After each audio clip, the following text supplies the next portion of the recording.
Alright, so welcome back. So what we're going to do right now is we have our cutting board, we have our nice sharp knife, and we have our chicken breast here off to the right. We are going to lay it flat, and I'm going to kind of trim it out. Make sure anything that you trim off, like if you trim off the side piece right here that's, got a little bit of meat, but it's mainly fat and cartilage, make sure to save this for your stock. So I'm just going to go ahead and put that to the side. But I'm going to trim up the chicken breast along the sides on either side, which this one looks good, so it's just really just the bottom there to trim the fat off, and then we're going to cut our cutlets. I'm not going to cut them as thin as if we were making chicken cutlet, because we're making chicken Kiev, so we want a little bit of a meatier chicken on this.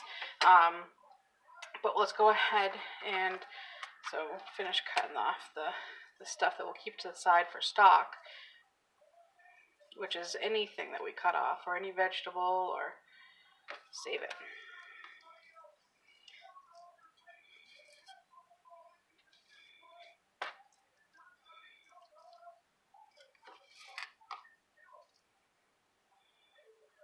Okay, so it doesn't have to be perfect, but everything is just about off.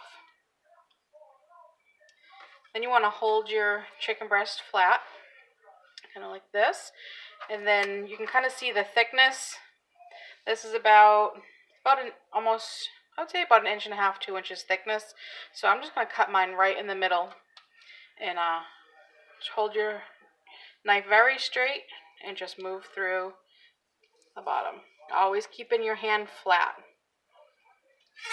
So that gives us two nice even breasts that are about the same size and same thickness throughout.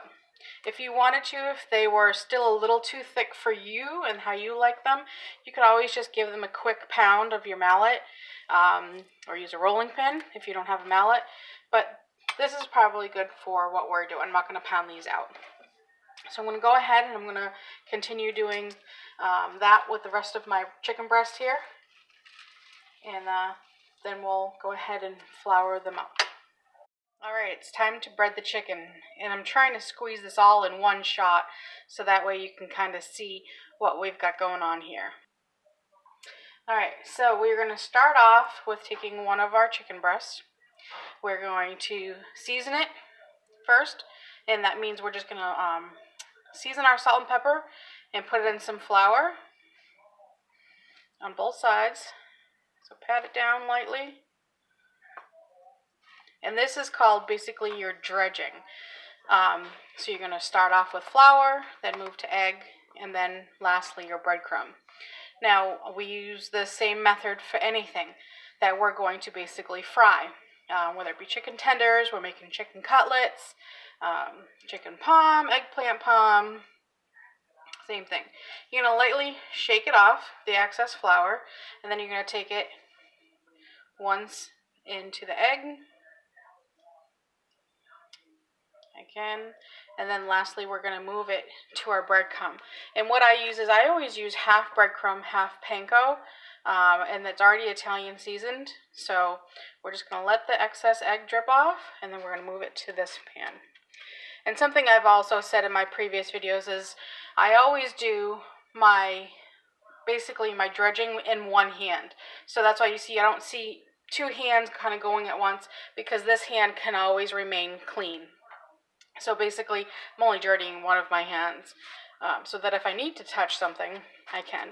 So now we're going to kind of press it down in the breadcrumb, flip it over, and now this is all set for our oil. So I'm just going to set it aside.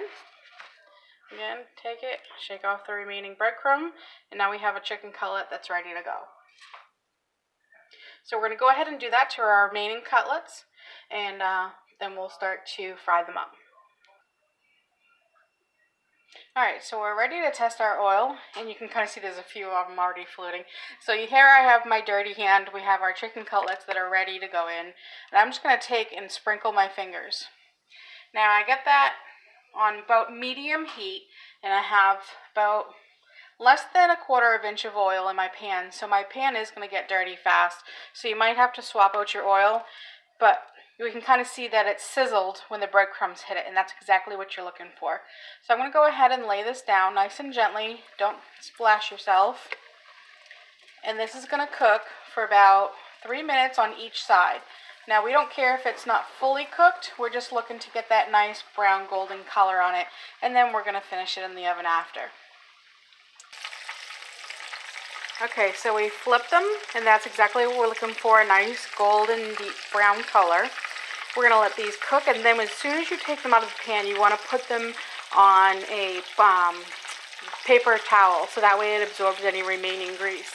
And then if your oil starts to get really brown and chunky, just go ahead and discard it into something. Keep it in a, a metal can or something, so that you can throw it away later. And then go ahead and start your oil fresh.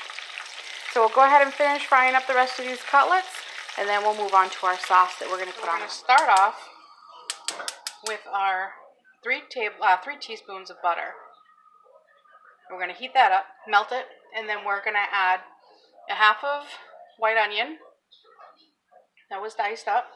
We're going to add 3 garlic cloves, and then we're going to hit it with some white wine, and then add some scallions. Alright, so we're going to add our onion.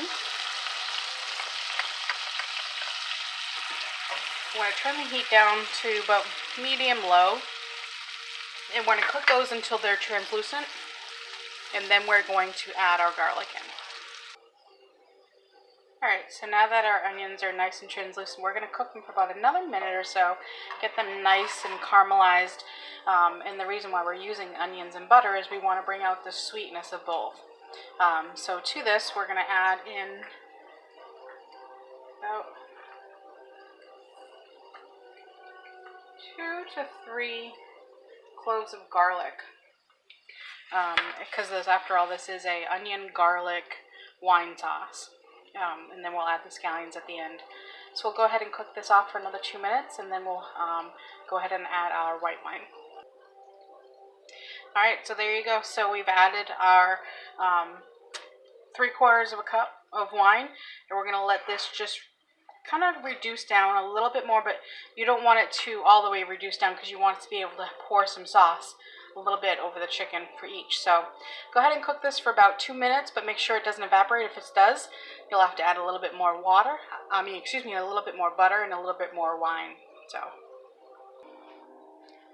Okay, so this is our final result for the sauce. So you can kind of see it's really reduced down and basically almost touching the bottom of the pan. So we're going to scoop about 2 spoonfuls over each piece of chicken. Then you're going to bake it again at 400 for about 15 to 17 minutes. And then you can always pour some additional sauce over the chicken if you'd like.